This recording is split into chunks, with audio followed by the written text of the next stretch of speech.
Welcome to the Fantasy Football Profit Podcast, hosted by Craig Phillips and Jeff Torrey. Visit us at fantasyfootballprofit.com. And now your hosts. Welcome everyone to the Fantasy Football Profit Podcast. I'm Craig Phillips, joined as always by Jeff Torrey. And today we're talking Week 13 fantasy football. This should be the end of the season. This used to be the end of the season with the schedule increase. We have one more regular season week, so we're almost there. I'd be in the playoffs in our main league, Jeff, if we didn't change the schedule. The NFL didn't do this to me. NFL screwed this up for me. I got to play one more week to try to get a playoff spot. Screw the NFL. But hey, Week 13. I can't believe we're already here. One more regular season week, but we're going to talk about Week 13 here. Let's jump into it, Jeff. First game, Bucs Falcons. 30-17 Bucs went as expected in that regard. Really didn't see any other thing happen in this one. Tom Brady, 44-year-old Tom Brady, 38 for 51, 368 yards, 4 touchdowns. The guy's really, really good. Those touchdowns two of them went to Gronk. One went to Leonard Fournette, and the other one went to Cameron Brate. Godwin led the team in receiving, though, 15 catches for 143 yards. Wow, that's a pretty impressive game there off 17 targets. Mike Evans, 7 for 99. Gronk was the 4 for 58 with those 2 touchdowns. Fournette had the 48 yards through the air on 7 receptions and 44 on the ground. Didn't have the big 4 touchdown game like last week, but Tampa just rolled in this one. They're looking really good. Yeah. How are you feeling about Gronk? He's had a couple of good games in a row. He's back healthy. I was worried about him, to be honest. Being gone for so long with these injuries, I'm like, man, is he going to be the same when he comes back? And he's definitely the guy's been better since he's better in these last 3 games than he was in those first 3 that we actually, were really excited about him because he had 4 touchdowns in those first 3 games, right? So that's really boosted him. But just in yardage, it's so much better this time around with only 2 touchdowns. But yeah, I feel really good about him. Buffalo next week, we'll see. New Orleans, Carolina after that. And then if you happen to get to the championship and you have Gronk against the Jets in Week 17, you'd like to see that too.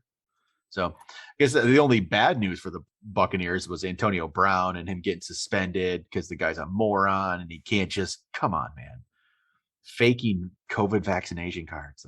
I know faking is another level. Come on, man. As soon as you heard it too, you have to be like, oh, Antonio. God, he might get cut. They might not bring him back. We'll see what happens after. They won't do it till after the suspension, but we'll see. And he's hurt. Until he's healthy, they won't do anything, but we'll see. Yeah. Falcons side of things, not much happening on this one. Matt Ryan, 30 for 41, 297 yards, no touchdowns, no picks. Cordero Patterson had 13 carries for 78. He also caught 3 balls for 18 yards. Mike Davis gets the touchdown run, 4 carries for 32 yards. Russell Gage led the way with 11 catches for 130 off of 12 targets. So good day for Russell Gage there for sure. Pitts, 4 for 48. But if you have to use Russell Gage because you have, bye next week or something, maybe do it. But I still don't feel comfortable with it. So I just don't like this Atlanta offense except for Cordero Patterson. You never know what you're going to get. So try to stay away from them. Yep. Cardinals Bears. Cardinals win 33-22. Kyler Murray comes back in this one. Goes 11 for 15. Didn't really have to throw much. 123 yards, 2 touchdowns. Ran the ball 10 times for 59 yards and 2 touchdowns. So 4 total touchdowns on the day for Kyler. Just a great day for him. Him back, actually, they took away some James Conner touchdowns, I would say, probably. So James Conner on the ground at least didn't get any 20 carries, 75 yards, but got one, 2 for 36. Yeah, he found a way into the end zone anyway, and he still had 75 yards. So James Conner was still very much in the game plan, which is good to see. But yeah, it definitely is going to hurt his touchdown average. This is going to happen every single game, but you should, keep it into account. James Conner just keeps rolling. Top 10 back on the year. Good year for him. DeAndre Hopkins came back as well. 2 catches, 32 yards, but one of them was a touchdown. So, hey, there you go. Cardinals 10-2, looking good with everyone back. For Chicago, Andy Dalton, 26 of 41, 229, 2 touchdowns, 4 picks. Ugly day there for him. David Montgomery was 21 carries, 90 yards, and a touchdown. The worry we had when Montgomery was hurt that Herbert had carved out a role, that really is not. That didn't happen. Herbert's not eaten into David Montgomery's workload at all. Only 4 carries. The receivers here, Jakeem Grant had the most yardage with 62, and he caught a touchdown. Montgomery, 8 catches for 51. Cole Kmet, 3 for 41. Mooney, disappointing day on this one, 5 for 27. And Jimmy Graham catches a 1-yard touchdown. So Mooney's been playing pretty well. So this was kind of a disappointment to see. He had back-to-back 100-yard games before this. So, but same amount of catches. He's had 5 catches in each of the last 3 games. Just the yardage was much, much different this time around. All right, the Cardinals have a pretty good D as well. I mean, that's why they were able to get 4 interceptions. They locked them down pretty good. Different than playing Detroit for sure. Yeah, a little bit. All right, Chargers, Bengals. Chargers win 41-22. And this is a game of teams that I don't ever know what to think they're going to. I don't know what to expect week to week with these teams. Chargers look great and then they lose some weeks and they look great again. Bengals look great, then they suck, then they look great. I don't know. These teams are all over the board, but they're both 7-5 after this one. Herbert, 26-35, 317, 3 touchdowns. Eckler, 14 carries, 59 yards and a touchdown. He caught 5 for 45. Mike Williams showed up in this one, 5 catches, 110 yards, but Keenan Allen off only 5 for 34, caught 2 touchdowns. So this was the good Chargers offense in this one. Mike Williams, you trusted him? No, I mean, it's funny where I really don't right now. He has more upside than a lot of players out there. I had to play him in my dynasty league. More than likely you are probably playing him, or you have him or one other player that are probably close to one another. This is good to see, but I don't know. He just hasn't been very consistent, and going into playoff and down the stretch, I think I would probably lean the other way if you have another option. That's once again, if you have another option. Is he dangerous? Can he do this kind of stuff? Yeah, we saw it in the first, handful of weeks. I don't know what changed though. It's hard to trust a guy when you can't pinpoint what went wrong, right? Yeah. And I feel like talking about the Bengals too, I feel like T. Higgins had a very wonderful game today, and that is the kind of game that I was expecting to see more out of him this year. That's another one where you just don't know when he's going to put it together or not. I feel like they're very similar guys. Yeah. So for the Bengals, you said Higgins was great today with a 9 for 138 and a touchdown. That was the 1 touchdown Burrow threw on the day. Burrow was 24-40, 300 yards, and that touchdown, 2 picks. He hurt his pinky pretty badly, but he played through it. It looked like he was definitely in some pain. Joe Mixon, 19 carries, 54 yards, and a touchdown. Jamar Chase, 5 for 52. So Jamar Chase actually. Here's his last 5 games. Like he's had 2 touchdowns in that stretch in these 5 games, right? And I'll leave these out, but 2 touchdowns in 5 games. That's still lower than what he was doing. Last 5 games starting from today. 5 for 52, 3 for 39, 3 for 32, 6 for 49, 3 for 32. Oh, like what's I mean, we just throw him into the, top 10 of the ranks lately, and he is not performing that way. And I mean, not just standard, but PPR as well. He's not getting catches. This one, how are you feeling about this? San Francisco and Denver and Baltimore are the next 3 matchups. Yeah, they're not the easiest matchups. I would have a hard time taking them out right now. The thing that might actually sway me is if Burrow's hand was actually something significant, and you think that he might have issues throwing. Is it on his throwing hand or not? I actually assumed. Yeah, it was. I thought it was. Okay, just to make sure. Yep. That could come into play. Truly, that might be the difference between, because he still caught 2 touchdowns in those games. He wasn't completely out of it, like someone like a Mike Williams that was, just hadn't done anything for 5 games. So I can't imagine taking him out of my lineup. But this paired with, if I hear really bad news about Burrow's hand, once again, depending on how deep your bench is, that would be something I would consider. It's hard. It'd be hard. Very, very hard not to play him. I think you just do. And you're like, you just disappointed in it, but you gotta throw him out there. All right. How about this next one? Lions, Vikings. Lions win 29-27. First time we'll be able to say that in 364 days. Look at that. We get one win a year. 1 win a year. There we go. And it came on a last second play too. They couldn't make it easy. That's the Lions for you. Last second play. Like they love to do. And they win. So, but I say this says more about the Vikings than anything. The Vikings were one of those. They're like another one of those Bengals, Chargers teams. Great some weeks, terrible other weeks. And you know what? The Vikings are more of great some halves and terrible other halves. Like they do it within the span of a game. So Lions here, Jared Goff was 25-41, 296, 3 touchdowns. Pretty solid game for Jared Goff. You don't see those very often. Jamal Williams without DeAndre Swift had 17 carries, 71 yards. Amon-Ra St. Brown, 10 catches, 86 yards, and a touchdown. Great game for him off 12 targets. That's, by far his best game of his career. That's for sure. That's what we're hoping for. Yep. Once again, I think you're correct about the Vikings. I don't want to go over. First of all, Detroit is terrible. Anything I say right now, I'm not playing anyone right now because Swift is out. I'm not playing anyone else. Amon-Ra St. Brown, he's a very interesting prospect. If you have like Dynasty, something like that, I would take a look at him.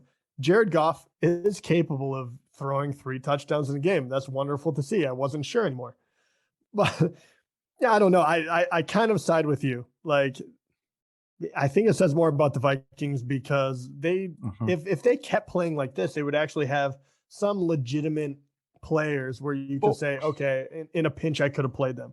But it just isn't true. It's kind of a facade right now because they are really that bad. I'm really glad to see them get one actual win. So it's like one win and 1 tie. But other than that, I think that this is, don't take anything away from this. So you look at the Vikings numbers and you feel like it should have been better. 30 for 40 for Cousins, 340 yards, 2 touchdowns, no picks. Alexander Madison filling in for Cook had 22 carries, 90 yards, and a touchdown. Justin Jefferson, 11 catches, 182 yards, and a touchdown. Huge game for Justin Jefferson. Yeah. But Adam Thielen left early with an ankle injury. Word has come through that it is a high ankle sprain. So basically that ends his fantasy season for sure. Probably could be his actual season as well. But those numbers for the top guys you're using other than Thielen are actually pretty good. Justin Jefferson was a monster in this game. So he keeps on rolling. He's the last couple of weeks he's really come on. I feel like he's had a good year. Don't get me wrong, but the last couple, big time yardage, which is what you absolutely love to see because touchdowns will eventually follow. Pretty soon we'll start looking at like 2022 ranks, give people that are out of it a little something to look forward to. And Justin Jefferson, he's going to be a top 5 receiver, isn't he? I don't see any reason he shouldn't be. He's definitely, I feel like there's no, without a doubt in my mind, he's going to be top 5 next year. Yeah. Well, I can't name too many other players that would be on his level at the moment. No, he's been just really, really good. So yeah, he'll be up there. All right. How about Dolphins Giants? Dolphins win 20-9. Dolphins are on a roll here. They're now 6-7. So I got to look at this schedule. What's going on? They've won quite a few in a row, haven't they? And their defense is playing well. Let me pull this up. I got to see. I know it's definitely been a few games. 1, 2, 3, 4, 5 straight wins. It looks like that's pretty. I know. I thought they were going to be one of the worst teams in the league, and they've just completely turned it around. Yeah. So Tua's playing pretty solid.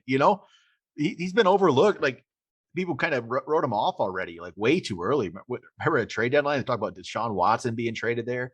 That was a good thing that didn't happen. Tua 30 for 41, 244 yards, 2 touchdowns. I'm not saying he's Deshaun Watson, but he's better than what they were giving him credit for. That's for sure. Only his second year. I did feel a little bit bad for him. And I think the big one too is they've moved the ball. He's being more efficient with it, but their defense is really what is definitely turned it around. They have been looking really, really good. Yep.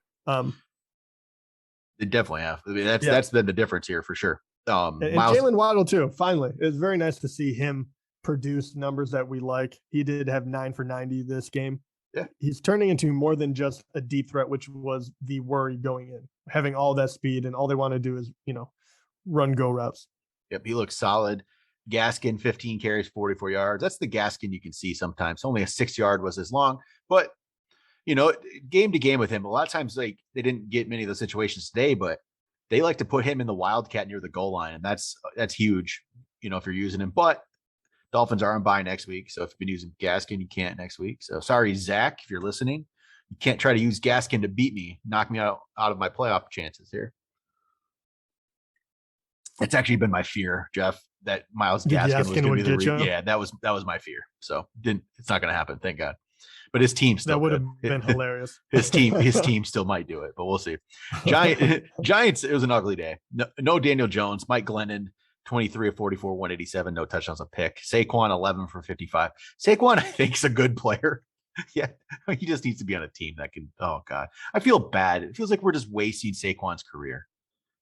It feels like it's being wasted. Big time. Yeah. And Evan Ingram, screw Evan Ingram. Screw him. Because, okay, this is me and my betting. I did a five touchdown score parlay. I like to do a crazy touchdown scoring parlay every week. Usually for little money to win a lot of money. This week it was a $5 play. If I won, I got $500. I picked 5 players. Jonathan Taylor scored. Leonard Fournette scored. Justin Jefferson scored. Ryan Griffin scored. I just needed Ingram to score. Just needed Ingram. I would have won $500 off a $5 bet. Oh, freaking Ingram. Man, Ryan Griffin even scored. Man, screw you, Ingram. What happened to that guy? He was good his rookie year. I mean, this whole team. Kenny Galladay, my God, like, what a waste of money. Well, I was going to say, I was going to go the opposite route. I was like, at least he got his money. For him, yes, he got his money, but what a waste of money. Isn't it funny? Mike Glennon, what is he only a year or is it two years from getting that big contract from Chicago when they had him and Foles? And it's like, now he's a backup in New York and can't do a thing.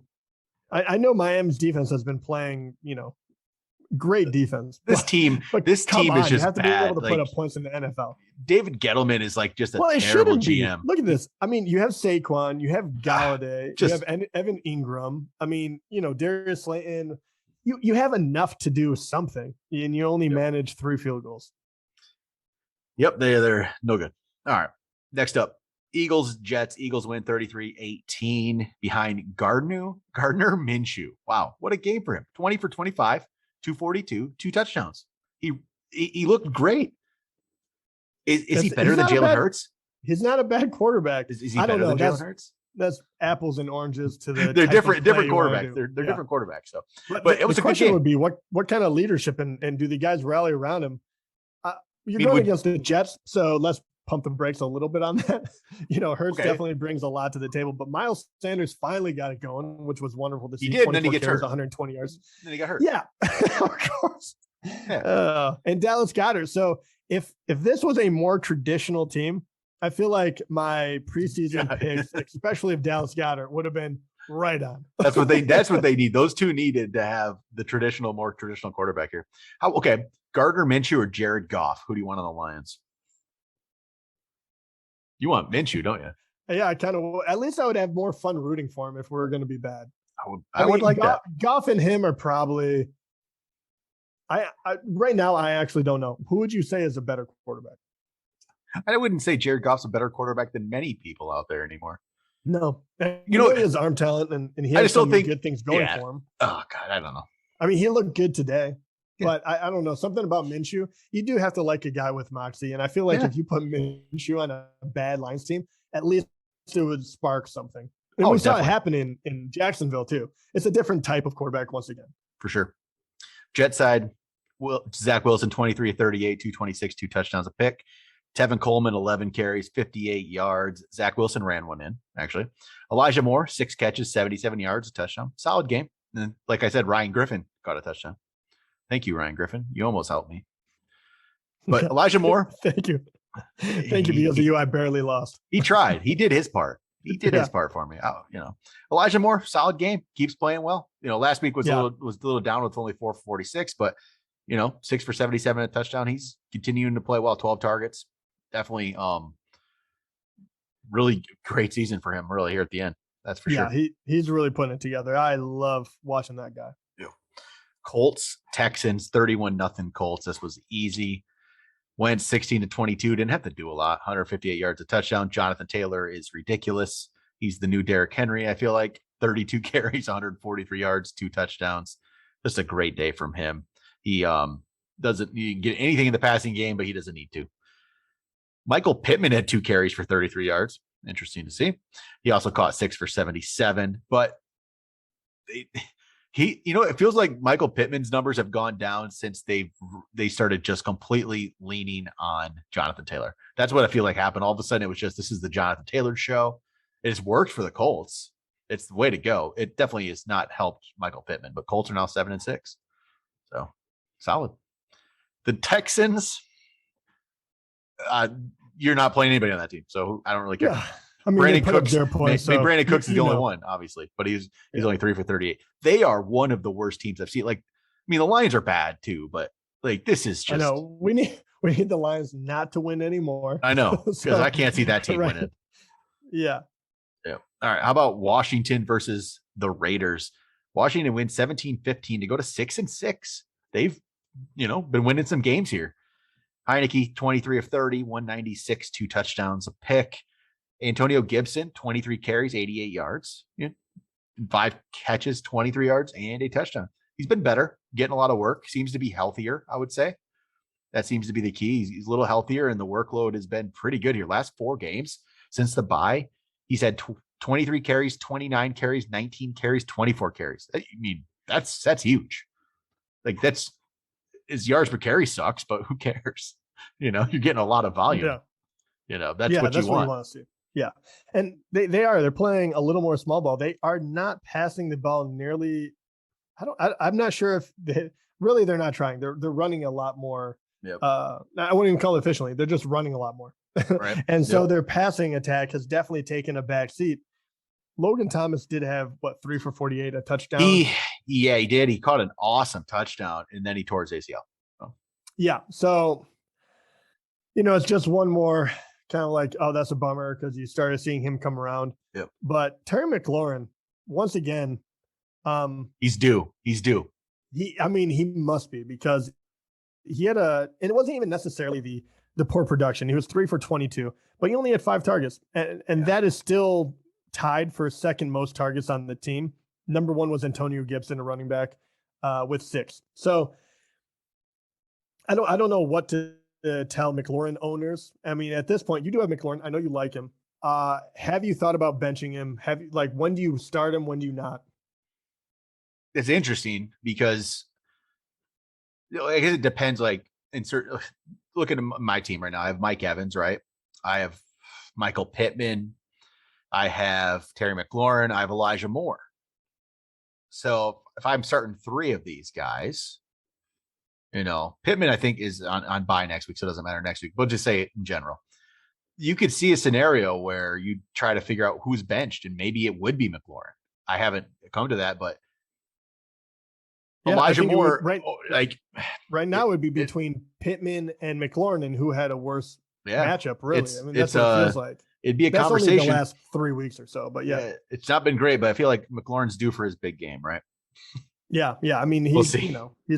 He can easily catch over 100 yards, but it won't happen. Definitely change the game plan. If just same thing with Pittman, the same situation where they've changed the game plans to really just run the ball, and because of that, NFL is going in these cycles. It feels like you're seeing all of a sudden more running the ball again, and the defenses have gone back to how they used to play this cover 2 stuff, which they got away from for a few years. It feels like everything's coming back cover 2 and defense, and you're running the ball. It's just And you always wonder how much that has to do with the longer season, injuries. I mean, It feels weird. I mean, like right now, I guess you can put more pressure with the run game, but it does feel strange because it does feel like this should be the dog days. And like Antonio Gibson had like a fractured shin, right? Yeah. So it feels weird to give him 23 carries, but maybe he's feeling good. Same thing with Jonathan Taylor. Like you can win running with him, and they do need to win. Like both of these teams have to win, so maybe that's probably why they're doing it. Yep. But at the same time, like Jonathan Taylor, there's always that at what point is he gonna get hurt, right? And I hate to put it like that, but running backs too. Even Henry.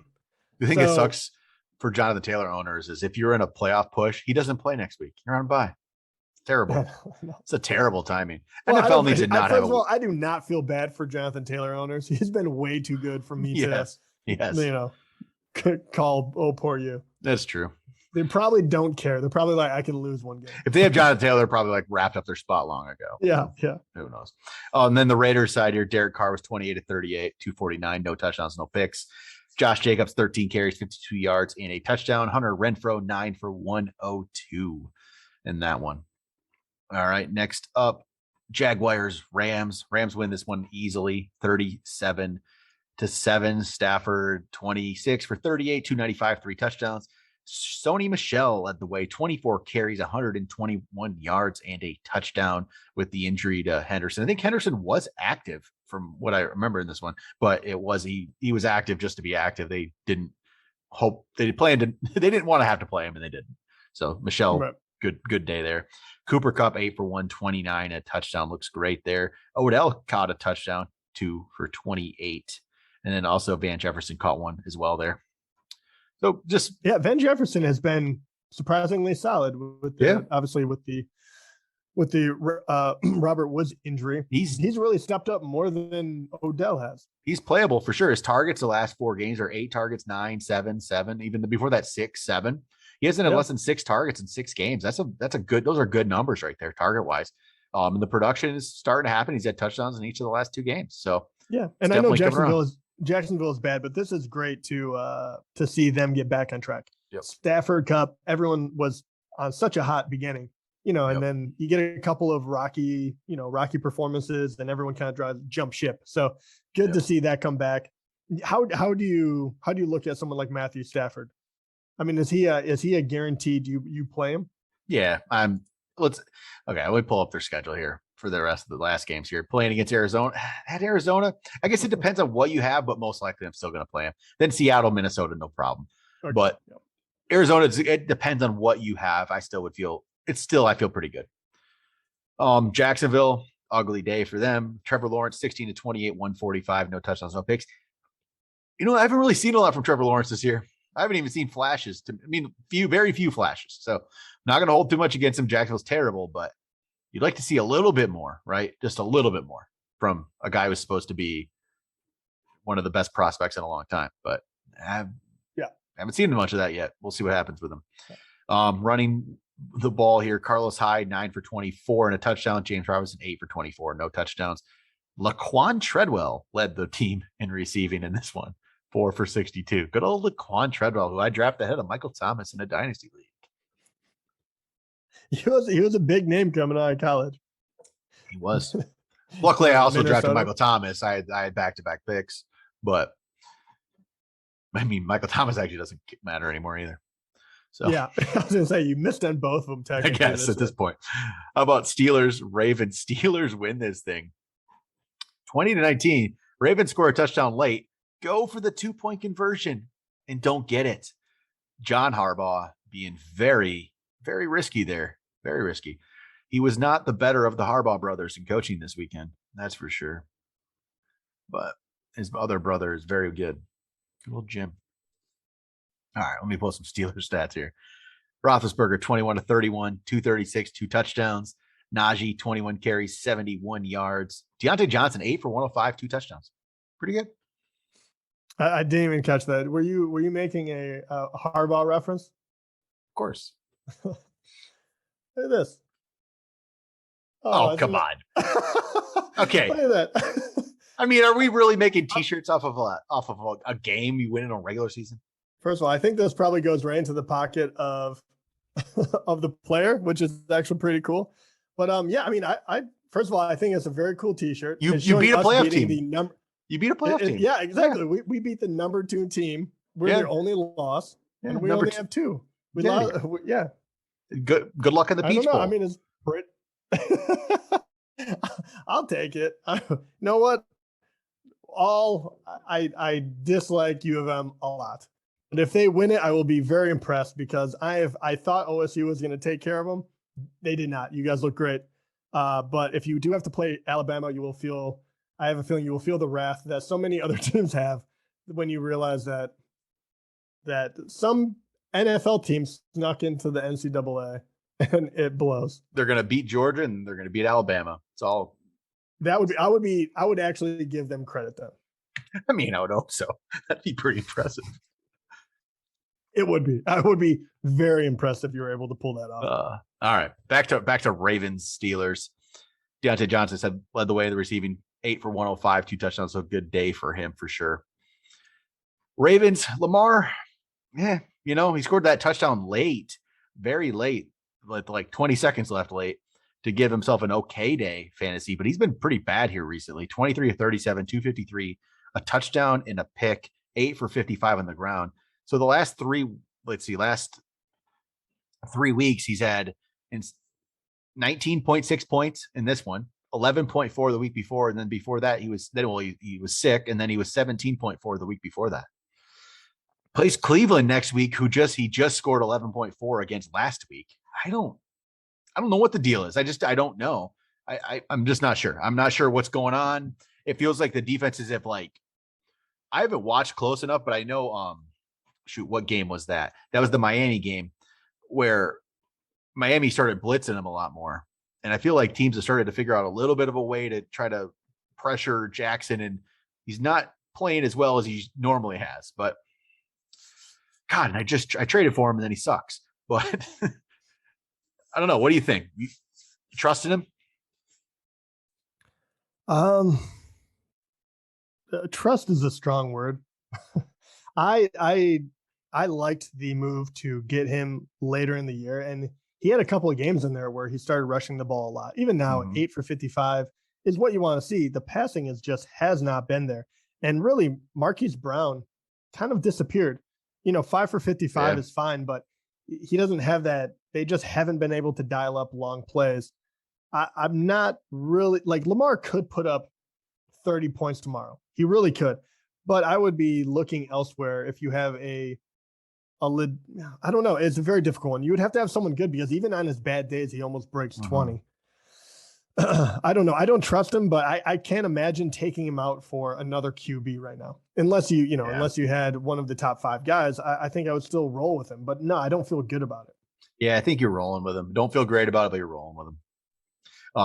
You said they had Brown 5 for 55. Rashad Bateman 0 for 0 off 1 target.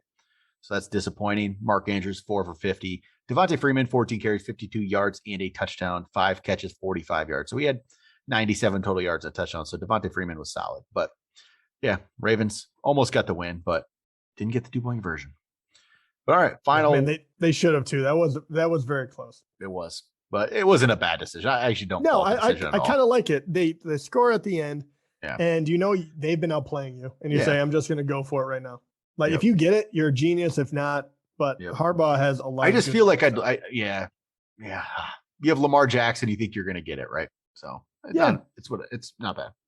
All right, how about this? Seahawks get a win, 30-23 over San Francisco. Pretty solid day here for Seattle. Russell Wilson, 30 for 37, only 231 yards. Usually that should be like 400 yards, you would think, but no, it's 231. 2 touchdowns, a pick. Better. It's not like great, but better. They win, so solid there. Travis Homer led the way with 80 yards because he had one 73-yard touchdown run, 3 carries for 80 yards. Rashad Penny, 10 for 35. Adrian Peterson on his next stop has 11 carries for 16 yards and a touchdown. He almost had another one too. They tried to get him another one, but Adrian Peterson, he's going to keep going until he plays for everybody. It's going to keep happening. Tyler Lockett, 7 for 68, touchdown. DK Metcalf, 5 for 60. His struggles continue. And D. Eskridge caught a touchdown, 3 for 35. He finally comes up. Shows up. But yeah, DK keeps struggling despite Seattle scoring 30 points. I don't know what's going on. Just not been a good stretch here for DK. He's now up to in standard over the last 4 weeks. What do we got here? 5.7 to 7. 13 points over the last 4 weeks in standard scoring.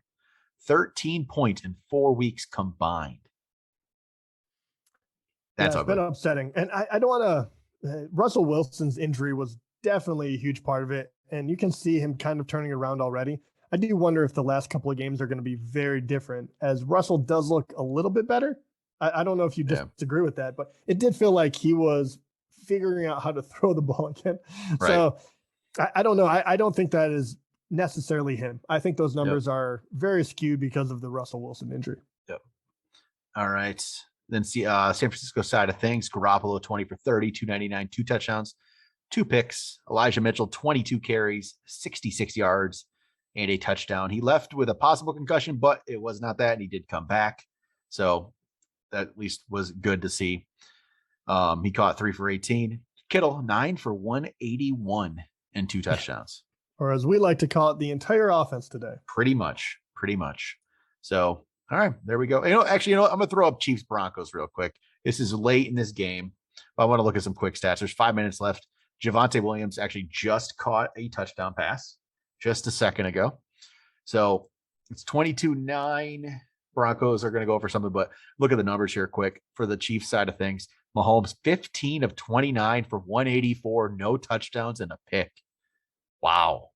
But he did rush for a touchdown. I know. Does not save his day, but yeah. That is, not good for anyone. That means, Hill had a bad game. If he continues this, Kelce had a bad game. This could be his 5th game in the last 6 with 16 points or fewer. Then he had a 46-point game in the middle of there somewhere somehow.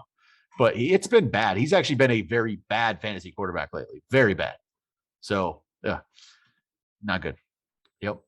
And then the receiver. So Tyreek 2 for 22. Kelce 3 for 27. Hopefully they get something. I need Tyreek to get something here for me to have a chance to win one of my games. Come on, man. Me too. I need Kelce. If Kelce catches a touchdown, then for the probably going playoffs. If not, F. For the Broncos here, Javonte Williams. I knew this guy had it in him. He just needed Gordon to be out. 23 carries, 102, 4 catches, 60 yards, a touchdown. Great day for Javonte Williams. I knew this was here. He could do this, but just needed to have the clear path to get the chance. And hey, look, great day for him.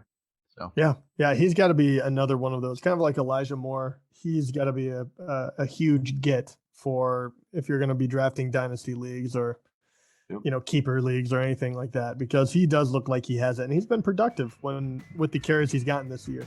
He has been solid. So all right, there we go. Week 13. It's almost over. One more regular season week to go before we get to the playoffs. All right, that'll do it for today. Talk to you guys next time.